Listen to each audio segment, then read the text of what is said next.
Ok, hoy vamos a hablar del teorema de Heine-Borel.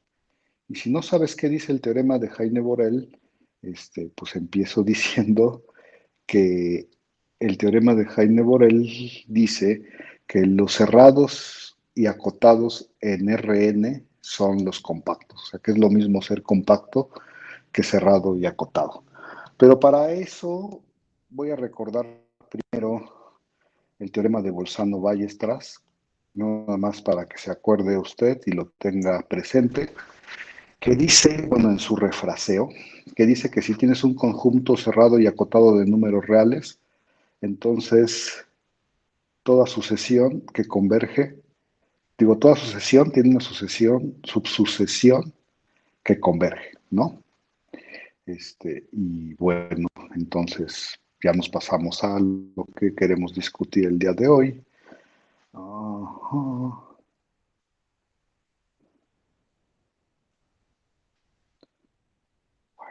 A ver cómo le... pues me voy a pasar así hasta el final. Ay, ¿dónde estaremos? Creo que es aquí. Bueno, a ver, vamos a empezar con este lema. A ver, ¿qué dice este lema? Este lema dice que si tienes un subconjunto abierto de los real de Rn, ay, que si tienes un subconjunto abierto de Rn y un punto allá adentro, entonces un, existe un punto en Qn, en los racionales, o sea, un punto que tiene puras coordenadas racionales y un punto de los racionales, de tal manera que X con gorrito aquí, está en la bola de radio Q con centro en P y eso se queda dentro del abierto 1. En otras palabras, si uno tiene un X aquí y un abierto que voy a pintar así, siempre puedes encontrar una bola centrada en un racional, de tal manera, y de radio racional, de tal manera que el X se quede adentro de la bola y toda la bola se quede adentro del U original. Bueno, eso es lo que dice en dibujos el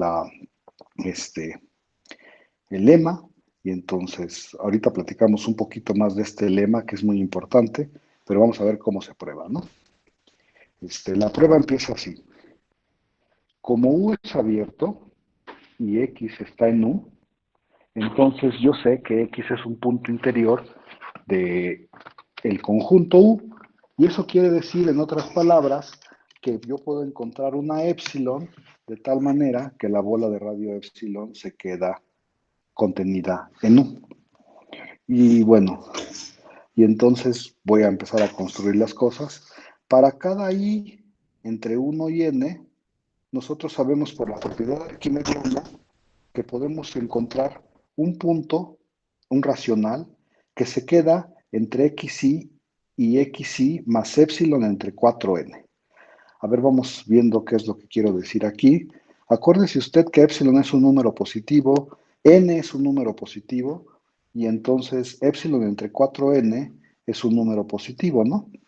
Y lo único que estoy diciendo aquí en esta parte es que tú te tomas pues bueno, ahí están los reales, suponte, por ahí está el xi, y le estoy sumando aquí un número positivo, este sería el xi más épsilon entre 4n, y lo único que estoy diciendo es que aquí adentro puedo encontrar un número racional al cual llame pi, ¿no?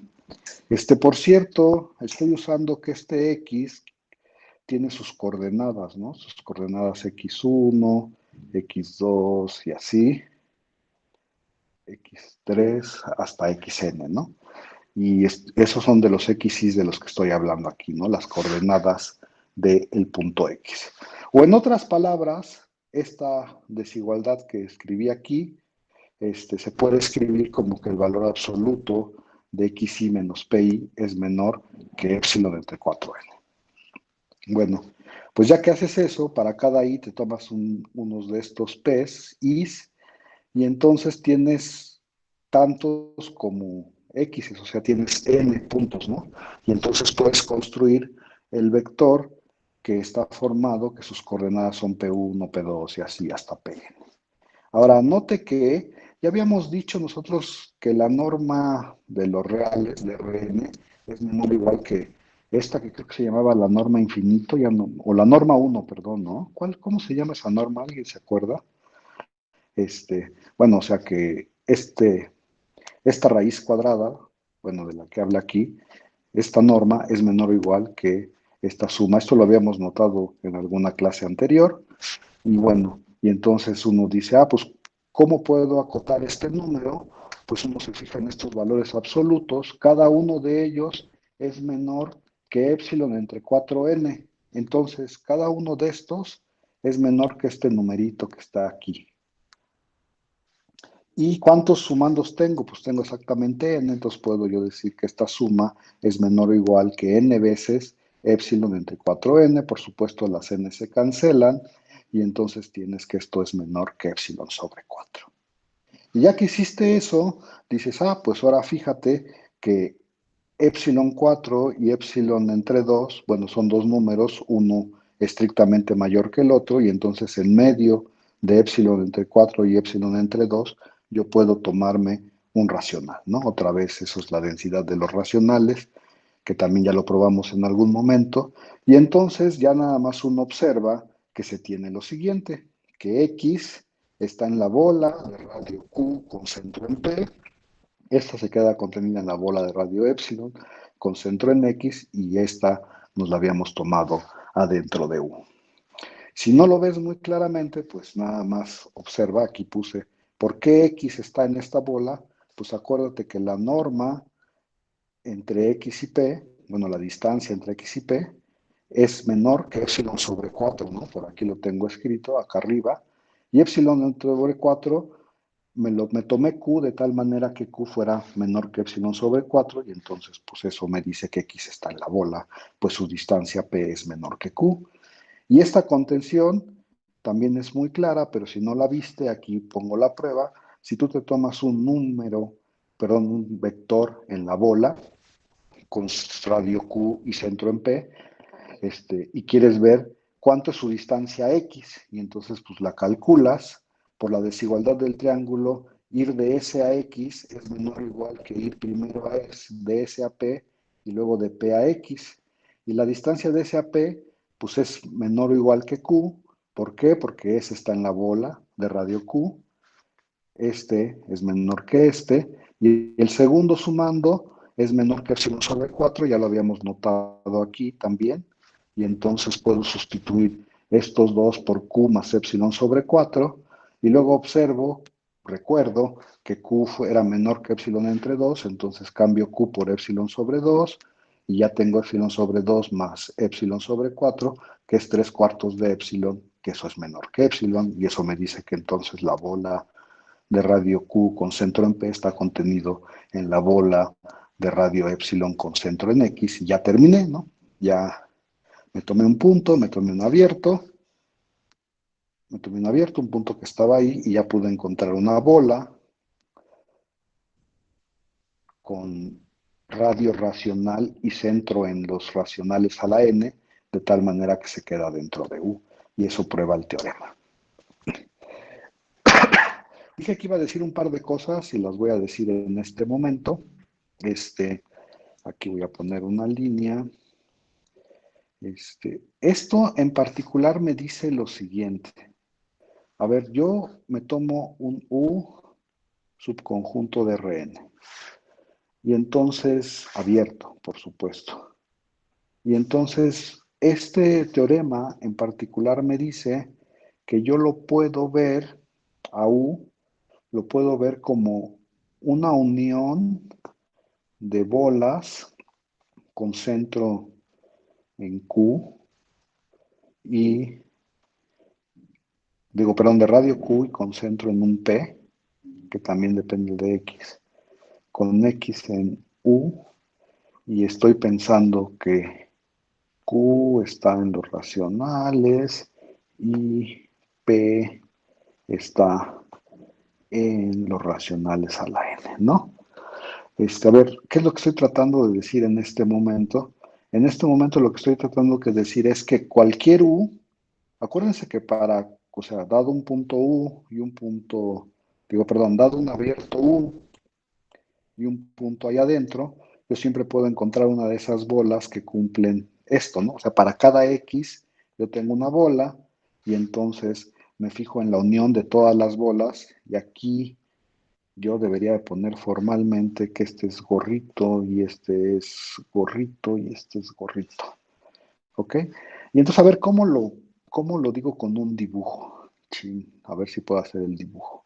Entonces lo que tengo por ahí es un U, que quién sabe cómo sea, solo sé que está en Rn, ese es mi U. Y lo que me está diciendo esta igualdad es que yo puedo pensar a U como unión de unas bolas que están centradas en los racionales, y que digo, pero están centradas en un punto, en un vector que tiene puras entradas racionales y de radio racional, ¿no? Así hace que mi dibujo no es muy bueno, pero espero que sí se lo imaginen todos como yo me lo estoy imaginando. Y entonces yo sé que mi U se puede ver de esta manera. ¿Por qué estoy diciendo todo esto? Porque no quiero que no pierdan de vista, bueno, quiero que noten que lo que estoy diciendo es que los abiertos, todos los abiertos, se pueden construir con bolas racional, con bolas de radio racional centradas en puntos de puras coordenadas racionales. Y eso lo puedo, o sea, si yo me fijo en el conjunto de todas las bolas que tienen radio racional y centro en puntos que todas sus entradas son racionales, ese conjunto yo lo puedo pensar como, ay, ¿cómo lo digo? Como, como que son bloques, pedacitos, con los que yo voy a poder construir todos los abiertos.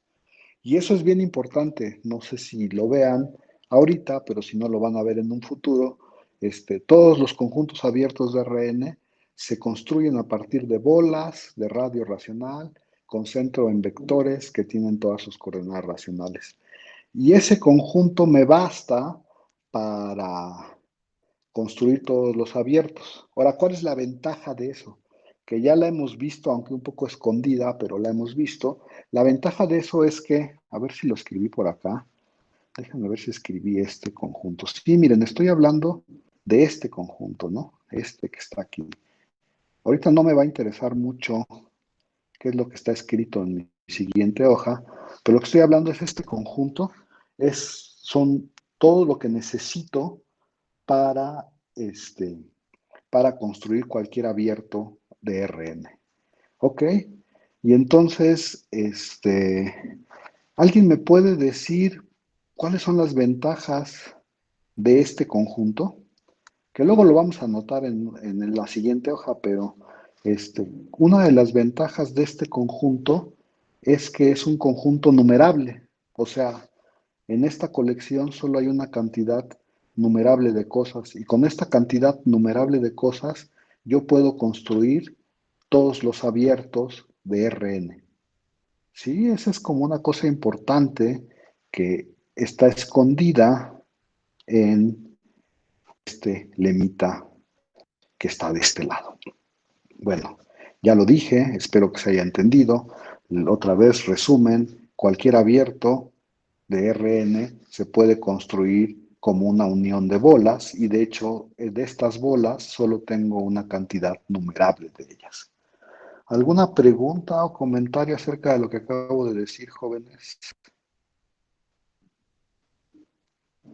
Nada, todo claro, el lema está claro. Bueno, a ver, sigamos. Y bueno, voy a probar este otro lemita, que suena raro cuando uno lo ve, pero luego se va a dar cuenta porque es importante. Y entonces, a ver, vamos viendo. ¿Listos? Este, tienes un subconjunto de Rn que le llamé A y tienes una cubierta abierta de A. Y entonces aquí dice que yo puedo encontrar un subconjunto de los índices de tal manera que es numerable y que esto sigue siendo una cubierta de A. Eso todos los profesores de análisis y todos los alumnos de análisis Lo dicen abreviadamente como está escrito aquí en azul. Toda cubierta abierta de A, aquí me faltó ponerle de A, tiene una subcubierta numerable. Es decir, si tú me das cualquier subconjunto de Rn y me das una cubierta abierta de él, yo de esa cubierta abierta puedo extraer una cantidad numerable de sus elementos de tal manera que sigan cubriendo. O reducido, toda cubierta abierta tiene una subcubierta numerable. Ahorita digo un poco más de pero para probarlo es, pues lo primero que vamos a hacer es notar lo que acabo de decir hace unos momentos. Fíjense, dice, note que este conjunto, el de las bolas con radio racional centradas en puntos en vectores cuyas coordenadas todas son racionales, este conjunto tiene es una cantidad numerable, bueno, ¿cómo es? Tiene cardinal numerable, es decir, se puede numerar, ¿no? Sí ven, todo el mundo ve por qué este conjunto tiene cardinal numerable. Voy a dar 10 segundos para que alguien me diga si no, y si todo el mundo ve por qué este conjunto tiene cardinal numerable, le sigo. Bueno, No, yo supondré sí, que profe. no ves por qué este conjunto tiene cardinal numerable. Bueno, entonces habría que notar dos cosas. A ver, primera pregunta, te la voy a preguntar a ti porque ya hablaste.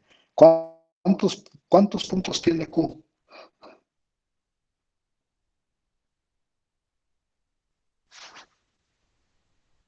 Nadie me va a decir cuántos puntos tiene Q, ¿Una infinidad? pero ¿una infinidad numerable o una infinidad no numerable? De hecho, su ayudante les debió haber probado en Numerable. algún momento que este tiene el mismo cardinal que los números naturales, ¿no? Y eso es por definición que sea numerable. O sea, hay tantos racionales como números naturales. La otra cosa que uno debería de acordarse en este momento es que el producto, si tú te tomas un A y un B que son numerables, es decir, que tienen cardinal menor o igual que los naturales, y haces el producto cartesiano, ¿cuántos puntos hay aquí? También su ayudante les ha de haber demostrado en algún momento que el producto de conjuntos numerables es numerable. Y entonces la pregunta es ¿cuántos puntos hay aquí? O sea, acuérdense que Q a la N no es otra cosa que Q, cruz Q y así, cruz Q, este, una cantidad, bueno, N veces, ¿no? N veces. Y entonces en este conjunto, que estoy ahorita circulando, hay una cantidad numerable de puntos. Entonces, centros hay una cantidad numerable. Y radios, ¿cuántos hay? Pues hay una cantidad numerable. Entonces, ¿cuántas de estas bolas hay? Pues fíjate, de estas bolas hay, por cada punto y por cada vector y por cada radio, hay una bola, ¿no? Y de estos hay una cantidad numerable de puntos y de estos hay una cantidad numerable, es decir, de radios. Y entonces, eso me dice que de estas bolas yo solo puedo construir una cantidad numerable. A ver, lo voy a decir de otra manera. O sea, uno podría identificar esta bola con una terna. ¿Cuál terna? Bueno, con una terna no, con una pareja, perdón. Para yo determinar, o sea, la bola está totalmente determinada por el centro y el radio. Entonces a cada bola yo le podría asignar la pareja centro-radio, ¿no? Que es lo que estoy tratando de escribir ahorita. Y ese conjunto, bueno, esas parejas, ¿dónde viven? Estas parejas viven adentro de... Estas parejas viven, lo voy a poner bien porque creo que no se está viendo bien en el dibujo. A ver, lo voy a poner así. Esto yo le puedo asignar una pareja que es centro-radio. Y estas parejas viven en QN QN, cruz Q. Bueno, lo voy a escribir y luego lo borro. Creo que es lo mejor que puedo hacer en este momento. Esta le voy a asignar una pareja P, Q. Y estas parejas viven en QN, cruz Q. Y este de aquí, el último que escribí, tiene una cantidad numerable de puntos, entonces, porque es un producto de dos conjuntos numerables. Y entonces, ¿cuántas de estas bolas tengo? Pues a lo más puedo construir tantas como haya puntos en este último conjunto. Y en ese último conjunto hay una cantidad numerable de puntos. Ahora sí me expliqué o no, jóvenes, díganme. Por lo menos tiene que decir alguien sí, el que preguntó que no. Dice Rosa que ya mejor, bueno, ya dije. Entonces, note usted que esa cosa, bueno, ahorita lo digo otra vez, note usted que este conjunto es numerable. Y entonces lo numero, ¿no? O sea, las bolas. Las voy a llamar B1, B2, B3 y así, ¿no? Pues no sé, o sea, las nombro B1, B2, o sea, me tomo una función con los naturales y les voy dando nombres, o sea, las indexo con los naturales. Ok, y entonces dices, ahora voy a definir este J. ¿Quién es J? J son todos los números naturales que cumplen lo siguiente, que existe un alfa en el conjunto de índices lambda, de tal manera que el BK se mete en el U alfa. Es decir, me tomo un número natural. ¿Cómo decido si lo meto en J o no? Si yo me tomo el número natural K, me fijo en el BK, si yo puedo encontrar a alguien de la cubierta, esta cubierta, de tal manera que el BK se mete adentro de ese alguien, entonces lo meto en mi conjunto. ¿Se entiende? ¿Sí o no? Y pues es un conjunto de números naturales, ¿no? Que fue lo que observé aquí abajo. Y entonces, como es un conjunto de números naturales, pues su cardinal debe de ser numerable. Esto es lo único, no sé si ya les han oído hablar, Chem, o oído hablar de este número que se llama Aleph cero, pero lo único que quiere decir esta desigualdad es que el cardinal de J es menor que el cardinal de los naturales, menor o igual, ¿no? Y bueno, se sabe que si tienes un subconjunto de naturales, pues su cardinal tiene que ser menor o igual que el cardinal de todos los números naturales. Y ya acabaron casi, porque dicen, ah, bueno, tengo ya este conjunto J numerable, y entonces, ¿qué hago? Para cada K en J, yo puedo agarrarme un alfa K en el conjunto de índices de tal manera que el correspondiente VK se va a meter al U alfa K. Fíjense, como K está en J, yo sé que hay alguno que cumple esto, ¿no? Hay alguno que cumple, que BK se va a meter ahí adentro. Lo que estoy diciendo aquí es, escójase usted uno, ¿no? O sea, me tomo el K, yo sé que hay alguno, me escojo uno. ¿Cuál? El que tú quieras. De hecho, si lo quieren ver así más formalmente, lo que estoy haciendo es eligiendo uno de los que cumplen, ¿no? Estoy haciendo una función de elección, en otras palabras. ¿Sí se entiende? Me tomo uno. Y luego defino el conjunto omega como los que me agarré, ¿no? O sea, me fijo en los que me agarré, ¿sí? Y noto que este conjunto, ¿cuántos hay adentro de este conjunto, jóvenes? A ver, díganme primero, antes que nada, ¿se sigue escuchando bien? Es que algo pasó aquí raro, pero yo no sé si me siguen escuchando. Sí, sí se escucha bien. Ah, ok, va. Entonces, en este omega tengo, pues, ¿cuántos me agarré? Pues me agarré un alfa K por cada K en J. ¿Cuántos tengo en J? Pues en J tengo una cantidad numerable. Entonces, como me agarré uno por cada uno de los elementos de J, en este conjunto también tengo una cantidad numerable, ¿no? Tengo, a lo más, tantos como tenía J, ¿no? Tantos elementos como tenía J, que era una cantidad numerable. ¿Sí? Ahí vamos todos. Y yo digo que ya acabé. Entonces me tomo me tomo, bueno, ya este es un subconjunto numerable y entonces me tomo los correspondientes U's para las alfas, pero ahora solo en omega, ¿no? Y yo digo que eso sigue cubriendo A y lo voy a probar, ¿no? Entonces me tomo un punto en A. Yo sé, como la original sí era una cubierta, acuérdense que yo empecé con una cubierta, no esta de acá, la original sí era una cubierta, entonces yo sé que cuando yo me tomo un punto en A, yo puedo encontrar uno de la cubierta, es lo que estoy diciendo aquí, de tal manera que lo tiene, ¿no? Existe un elemento de la cubierta que lo tiene. Y entonces yo sé por el lema anterior, ¿se acuerdan que el lema anterior decía, tomas un punto y un abierto? Y entonces lo que decía el lema anterior es que tú podías encontrar una bola de radio racional con centro en un punto que tenía puras coordenadas racionales, que tenía el punto y se quedaba adentro del abierto, ¿no? O sea, estoy aplicando el lema anterior a estos dos para encontrar una bola de las que me interesan que se mete en medio de estos dos. ¿Sí? Ahí vamos. Y entonces, pues ya, ¿eso qué dice?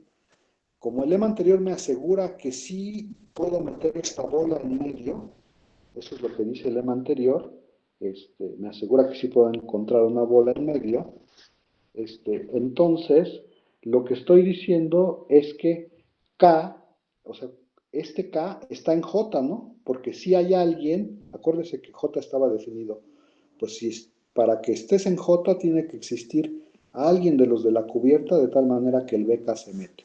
Aquí ya encontré uno, ¿no? El beta es uno de la cubierta de tal manera que el BK se mete ahí adentro. Y entonces puedo concluir que K está en J. Pero como K está en J, yo acuérdense que por cada punto de J, yo agarré uno, bueno, le asigné un número en omega, ¿no? O sea, K tiene asignado su alfa K. Y acuérdense que el alfa K cumplía que el BK se metía en el U alfa K.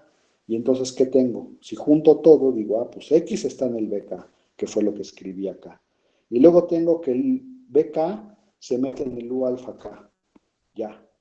Y el U alfa K y el alfa K estaba en omega. Entonces ya encontré uno de omega que tiene a X, ¿no? Uno de omega que el correspondiente tiene a X y entonces ya puedo concluir que esto sigue cubriendo. ¿Se entendió, jóvenes? Este, díganme, sí, ¿no? Entonces voy a repetir qué estoy diciendo. Estoy diciendo, si tú te tomas una cubierta abierta de un conjunto A, siempre puedes extraer de ahí una colección numerable que siga cubriendo, ¿no? O en otras palabras, toda cubierta abierta de A tiene una subcubierta numerable. ¿Sí, ahí vamos o no? Por cierto, esto tiene nombre, ¿eh? Esto se llama, o sea, tiene nombre, ¿por qué creen que tiene nombre? Pues porque es una cosa que es bien importante. Y las cosas que es bien importante, se le llama la propiedad de Lindelof. De Lindelof. Y si ustedes se preguntan por qué se llama la propiedad de Lindelof, porque Lindelof era un señor que probó que los reales tenían esta propiedad, ¿no? Que a toda cubierta abierta se le podía extraer una subcubierta numerable. Y entonces, ¿qué es la propiedad de Lindelof? ¿O cómo o qué dices? Dices que un espacio tiene la propiedad de Lindelof si a toda cubierta abierta tú le puedes extraer una subcubierta numerable, ¿no? Bueno, todo esto son nombres que a lo mejor luego ocupamos después, pero ya estamos listos, creo que con esto, para probar lo que queremos, espero. No estoy pensando si no se me ha olvidado decir nada, pero sí, o sea, un espacio tiene la propiedad de Lindelof si se cumple esto. Nosotros sabemos que los reales tienen la propiedad de Lindelof, es lo que acabamos de probar. Y acuérdense, toda propiedad bonita de los reales o agradable de los reales,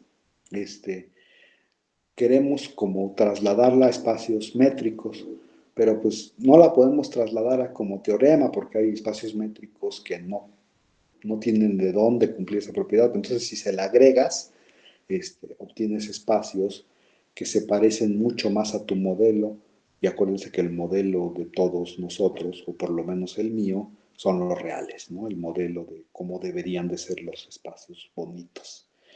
Bueno, ya me lanzo. A ver, aquí puse esta proposición.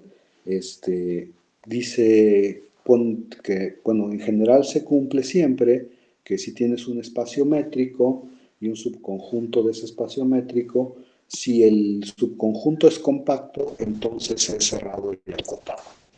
Y supongo que su ayudante ya les probó esto, o eso me dijo, que los compactos son cerrados, ¿no? Eso les ha de haber probado ayer. Y que son acotados. A ver, alguien dígame, ¿ya se los probó su ayudante o no?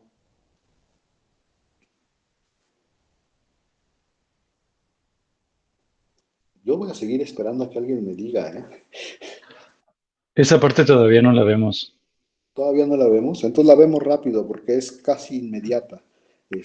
A ver, rápido, casi inmediata. Entonces, quedamos que es cerrado ya, ¿verdad? Entonces le pongo palomita. Y acotado, pues la prueba es en 2 segundos. A ver, dices prueba, ¿no?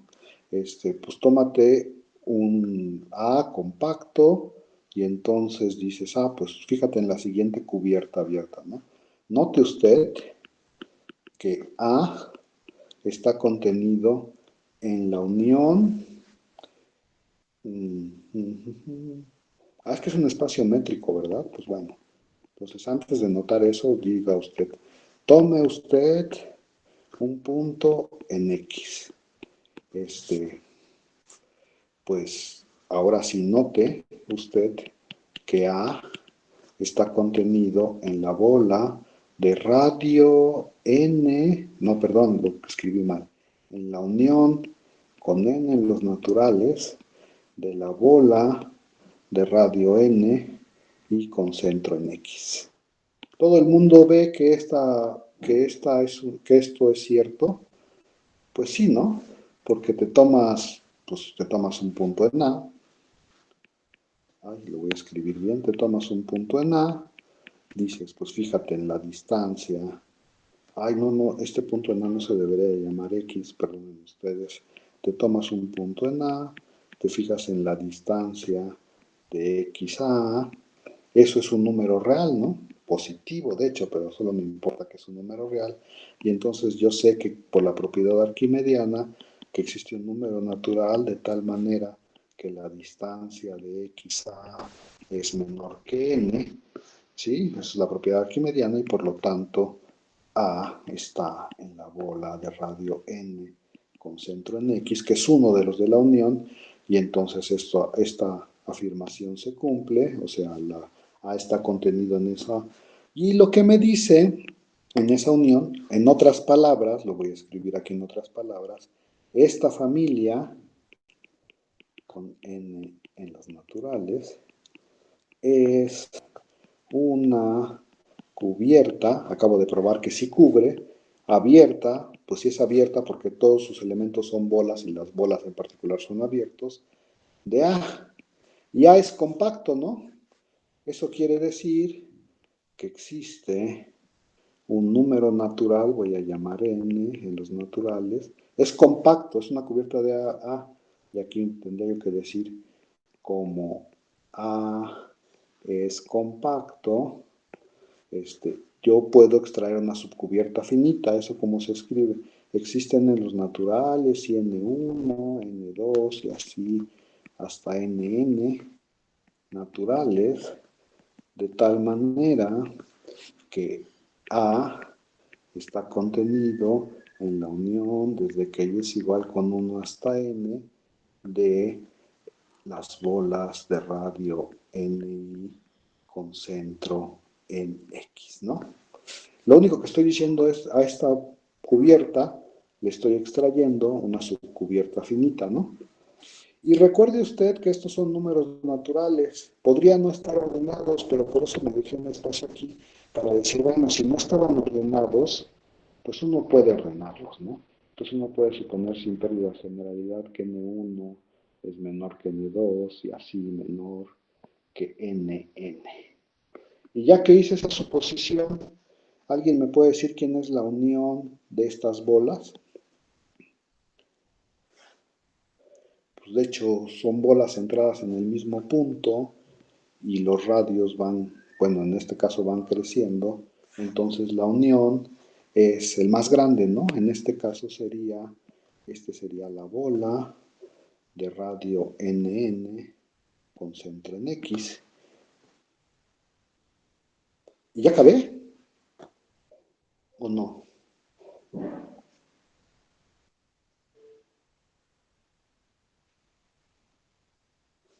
Nadie me dice nada. Dice alguien que sí. Bueno, sí, ya acabé, pero mi definición era con bolas cerradas, pero si está dentro de la bola abierta, pues ¿a poco no está dentro de la bola cerrada? Pues es lo mismo, ¿no? Bueno, no sé si alguien se acuerda, pero la definición de que algo fuera acotado era que existía un punto y un radio, de tal manera que todos los puntos eran menores o iguales que ese radio, pero pues eso lo puedo escribir así. Y entonces, bueno, ya acabé, cerrado y acotado. Y ahora sí, ¿qué dice el teorema de Heine-Borel? El teorema de Heine-Borel dice que en lo real, en Rn, ser compacto es lo mismo que ser cerrado y acotado. No sé, algo es compacto si, solo si es cerrado y acotado. Por supuesto, la ida ya la tenemos, ¿no? Porque esto se cumple para cualquier espacio, en particular para Rn. Y entonces la ida ya la tenemos y entonces nada más nos falta el regreso. A ver, supongamos que no. Es decir, que existe, bueno, voy a suponer que el espacio es cerrado y acotado y voy a suponer que no es compacto, ¿no? Y tratando de llegar a una contradicción. Pues voy a suponer que no. Es decir, que existe una cubierta abierta de A que no tiene subcubiertas finitas, ¿no? Eso es suponer que no es compacto. Y entonces dices, pues acuérdate que en tu espacio tenía la propiedad de Lindelof, ¿no? Es lo que probamos hace rato, que tu espacio tiene la propiedad de Lindelof, Rn. Y entonces, si yo tengo esta cubierta abierta, de ahí yo puedo extraer una subcubierta numerable, que fue todo lo que escribí aquí, ¿no? Puedo extraer una subcubierta numerable. Y entonces voy viendo, ¿no? Entonces, estos elementos, bueno, los elementos de esta vez son en particular elementos de U. Y entonces yo te pregunto, si U no tenía subcubiertas finitas, pues B tampoco puede tener, ¿no? Porque si B tuviera subcubiertas finitas, entonces U tendría subcubiertas finitas. Y entonces lo que estoy tratando de decirte en este momento es que observes que esta B tampoco tiene subcubiertas finitas. Y entonces dices, pues fíjate que con uno, con el primero, no puedo cubrir a. Con el primero no puedo cubrir a. Y entonces yo me puedo agarrar un X1 en el complemento de A menos B1. Y luego dices, pues fíjate que con dos, en particular, con los primeros dos, tampoco puedo cubrir a A, porque si esto cubriera A, sería una subcubierta finita, por supuesto, y estamos diciendo que no tiene. Entonces me puedo tomar un X2 allí. Y así le sigo, ¿no? Con estos tres no puedo cubrir A, entonces me puedo tomar un punto X3 que no esté que esté en A y no esté en esta unión. Y así le sigues. Bueno, aquí lo escribí bien, entre paréntesis. En particular, si tú te tomas una cantidad finita de elementos de B, estos no cubren bueno, en particular desde el B1 hasta el Bn, estos no cubren a A, entonces debe de haber un punto que está en A y que no está en la unión. Y entonces para cada K te tomas eso, un punto XK de esos, ¿no? Y ahora sí, ¿qué estás haciendo? Estás construyendo una sucesión de puntos de A, ¿no? Entonces, esta es una sucesión de puntos en un cerrado y acotado. Entonces, por Bolzano-Ballestras debe de existir una subsucesión que converge, ¿no? Entonces me tomo una subsucesión que converge. Y aquí Ahorita digo una cosa, a ver si nadie me reclama. Existe una subsucesión que converge a un punto en A. Este, y entonces dices, bueno, ya acabé casi. ¿Por qué? Recuerdo que B si es una cubierta de A. Entonces, por un lado, debe de existir uno de los Bs, que son estos, uno de los Bs, de tal manera que X sí esté ahí, ¿no? Porque es una cubierta, entonces debe de haber uno que lo tiene. Y ahora recuerdo que todos estos eran abiertos, en particular el BM es un abierto. ¿Y qué quiere decir que sea abierto? Pues que este punto X es interior. Y eso quiere decir que entonces yo puedo encontrar una bola que se queda metida a toda adentro de BM.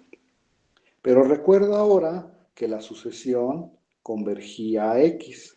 Eso quiere decir que para esta épsilon yo puedo encontrar una N de tal manera que si el índice J es más grande que esa N, entonces el correspondiente término de la sucesión se mete en la bola, ¿no? Y la bola me la tomé dentro de BN.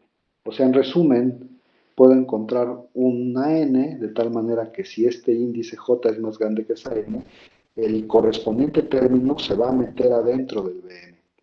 Y ya acabé. ¿Por qué?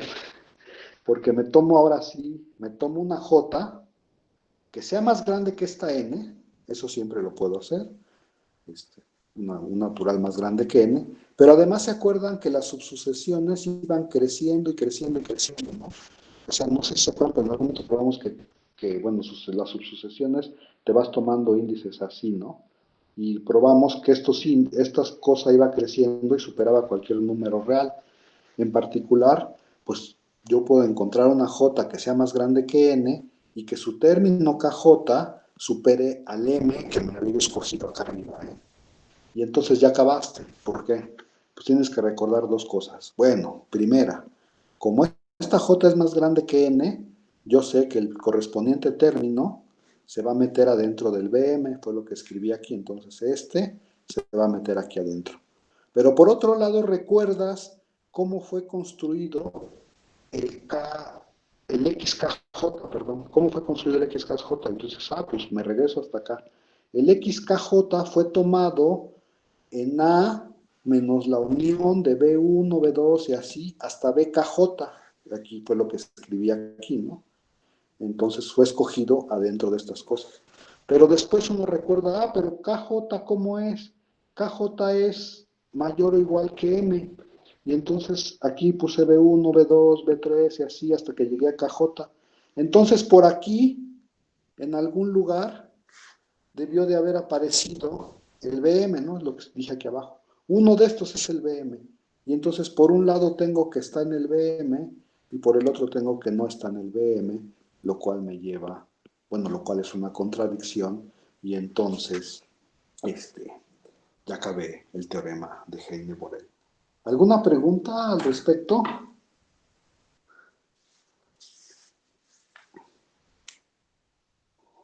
¿Preguntas, comentarios? ¿Nadie? Digo, los voy a regañar en este momento, porque les hice trampa y nadie me ha dicho dónde les hice trampa.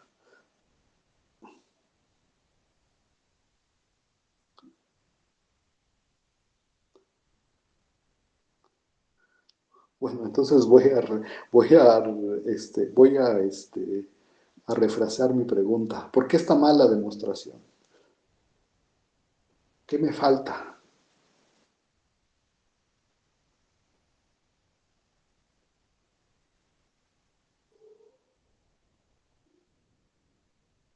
¿No? ¿Nadie sabe qué me falta?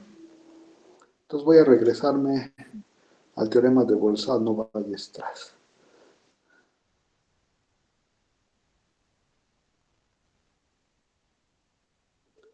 Creo que estoy hablando como loco yo solito, pero bueno. ¿Qué dice el teorema de Bolzano-Ballestras? Dice esto, ¿no? A ver, aquí voy a señalar un punto importante. ¿Qué dice aquí? De números reales. Ya todo el mundo ve el teorema de Bolzano-Ballestras, todo el mundo lo dice todo. Si haces un conjunto cerrado y acotado de números reales, entonces toda sucesión que converge a un punto, toda sucesión tiene una subsucesión que converge a un punto de A. Entonces me regreso a mi demostración. Ay, algún día podré llegar a mi demostración.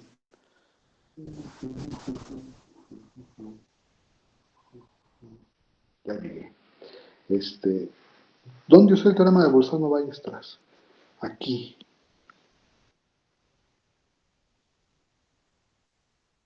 ¿Alguien me puede decir por qué lo estoy usando mal?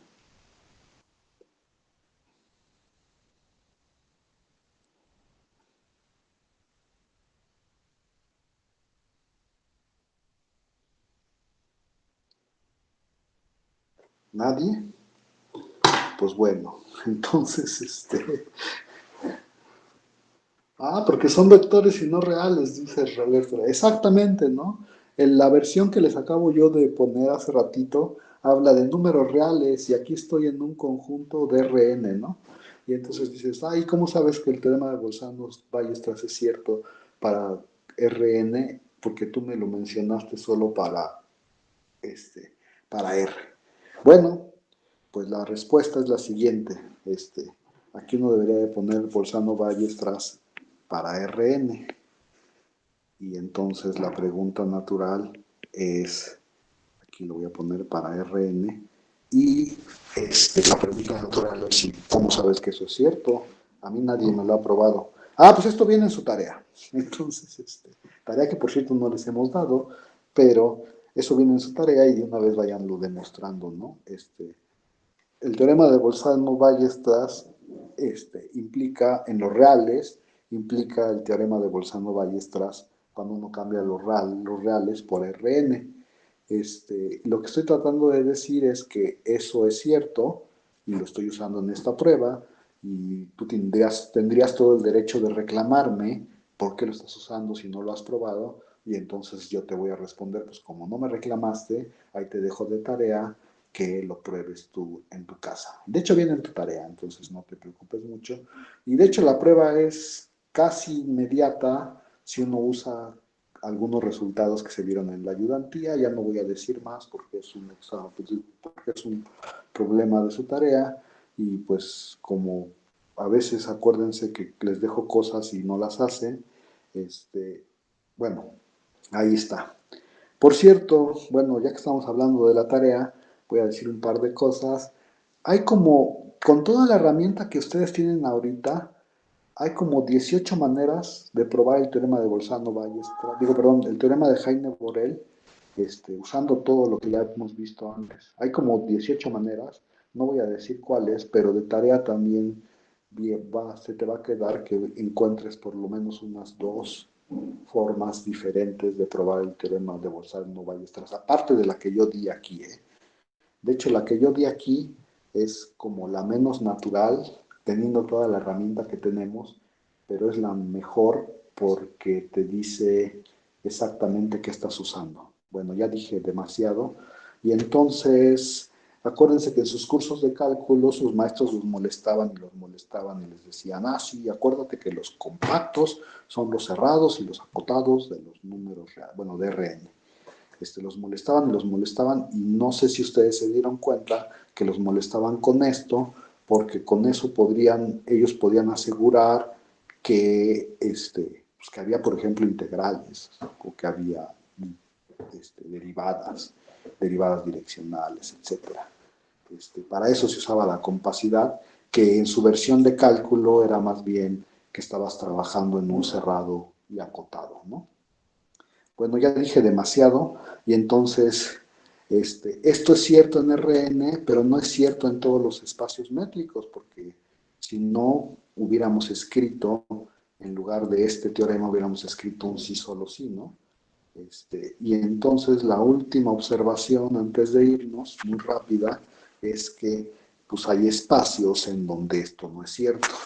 Y el espacio natural, bueno, esto sería un ejemplo, el espacio natural para buscar es L2.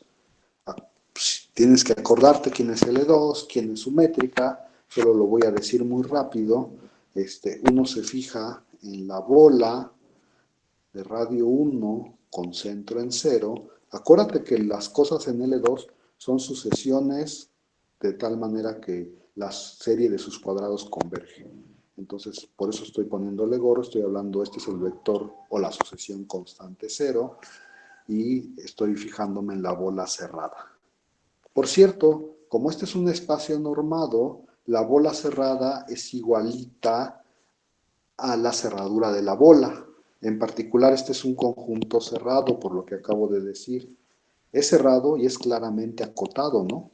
Porque pues está contenido en la bola cerrada de radio 1 con centro en el 0.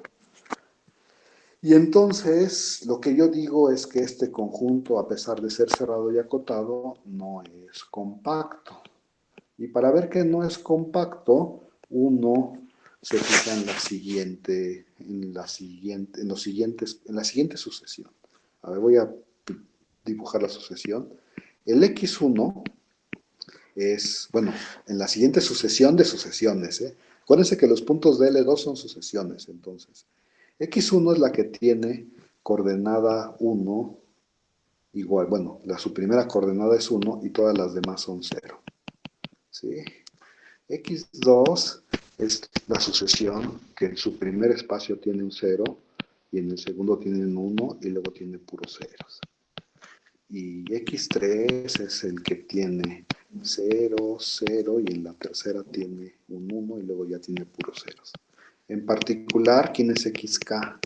XK es, pones puros ceros, ay, ching, hasta que llegas a la coordenada K. Aquí ya que estás en la coordenada K, pones un 1 y después pones puros ceros. De hecho, estos vectores nos recuerdan, bueno, estos puntos de L2 nos recuerdan como a los vectores básicos, ¿no? Estos que tenían 1 en cada coordenada correspondiente y 0 en todas las coordenadas. A ver, les voy a decir un par de cosas y como sé que nadie me va a contestar, nada más las voy a decir y las voy a dejar ahí escritas. Si es distinto de J, ¿cuánto dista XY de XJ? Les doy un segundo para que me digan.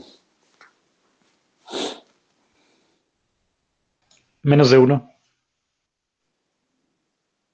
¿Cuánto distan? ¿Menos de 1? No te creo. Bueno, ¿te acuerdas cómo es esta norma? Primero, para empezar.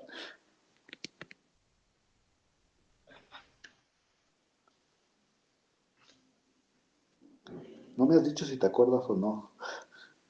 Sí, Bueno, ya lo voy a escribir. Distan eso. No sé si alguien se acuerda, pero era la raíz cuadrada de la serie de xy al cuadrado menos y al cuadrado, creo. Xy más y al cuadrado. Bueno, ahí lo checan, pero estos distan raíz de 2, ¿no? Pues distan, o sea, todos tienen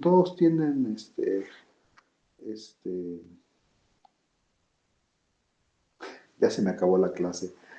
Bueno, ahí se les cae de tarea. Estos distan raíz de 2. Este, la cosa es que esta es una sucesión, ¿no? Yo puedo hablar de la sucesión. Ay, ching, creo que su ayudante le ponía el índice arriba, ¿verdad? Bueno, ni modo, yo ya se la puse abajo.